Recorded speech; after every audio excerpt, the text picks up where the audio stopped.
Здравейте, деца! Днес кой ден? Какъв ден сме, знаете ли? Бабин ден! Бабин ден. Значи, мама, всеки от нас има рожден ден, нали така? В този ден сме се родили.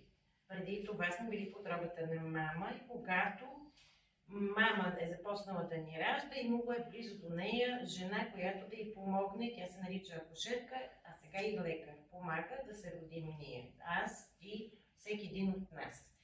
Преди да помогне тази жена, трябва да си измие хубаво ръцете, защото едно бебе не се пипа с мръсни ръце.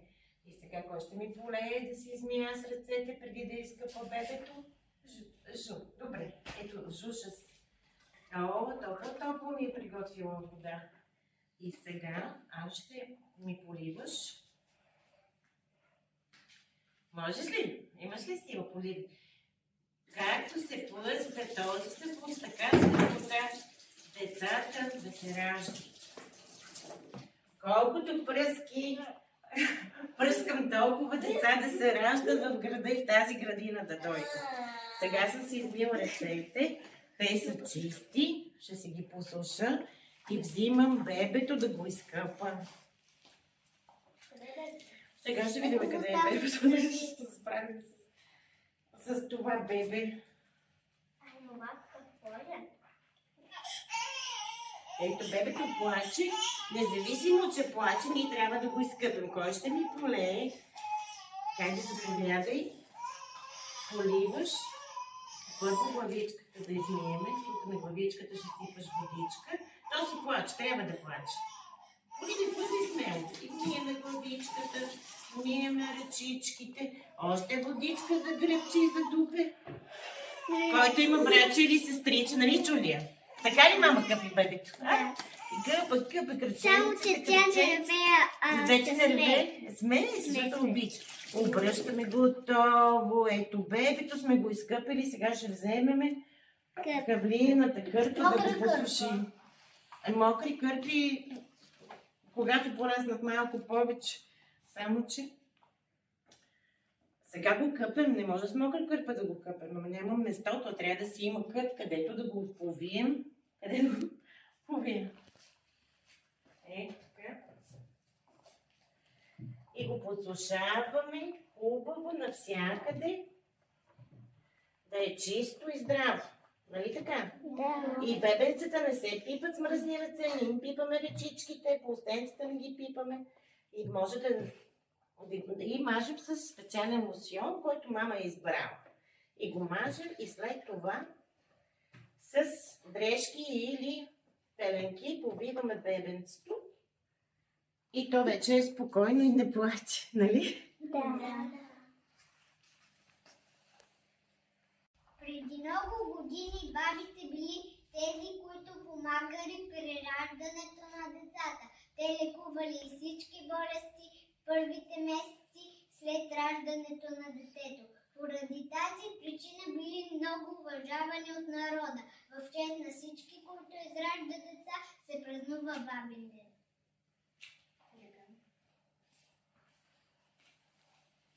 Днес е бабин ден. Ден посветен на родилната помощ и на акушерите и гинеколозите. Това са хората, които помагат да се родят бебетата.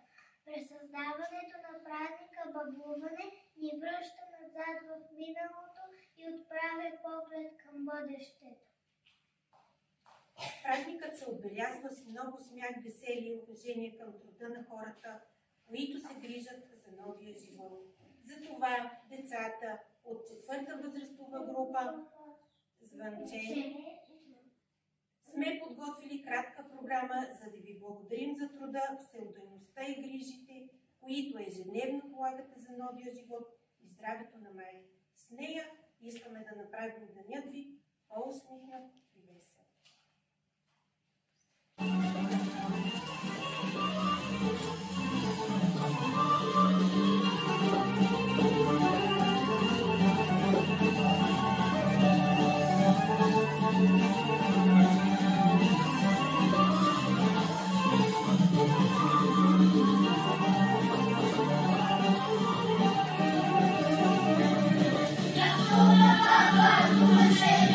Baba,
Бог възпята, от жената в майка да превърнете.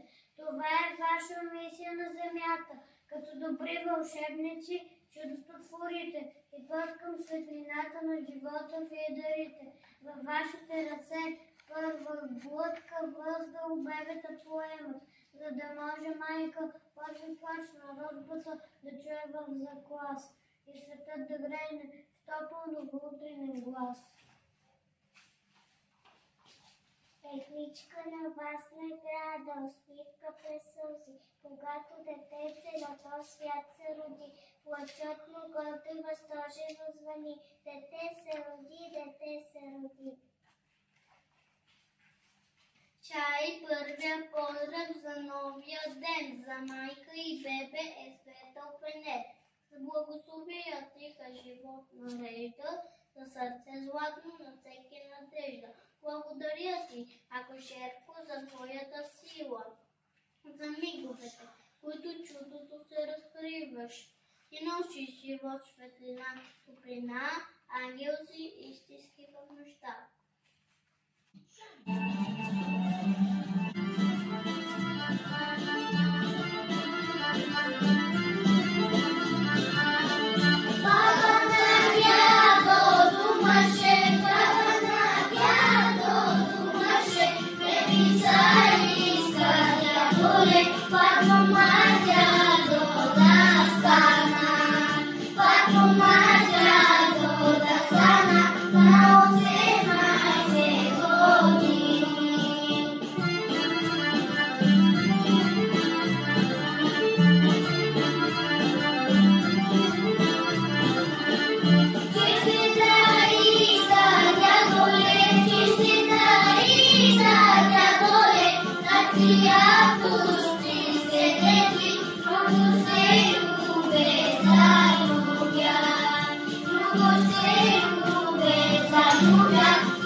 Santa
Nagari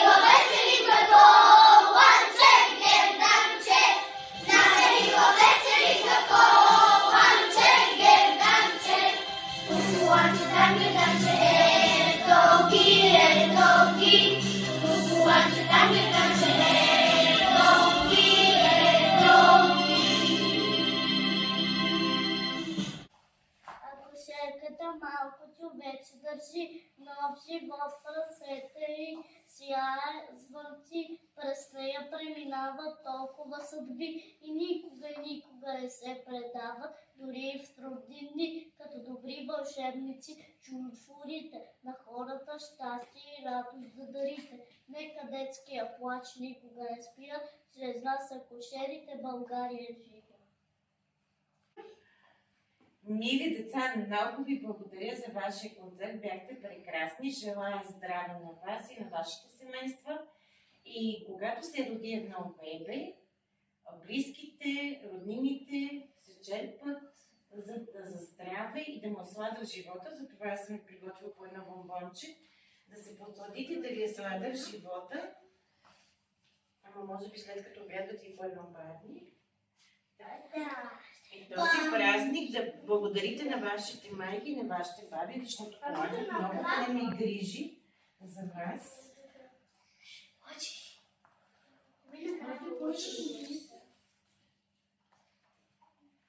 Защото като пораснете вие умещите, вие ще бъдете майки и баби.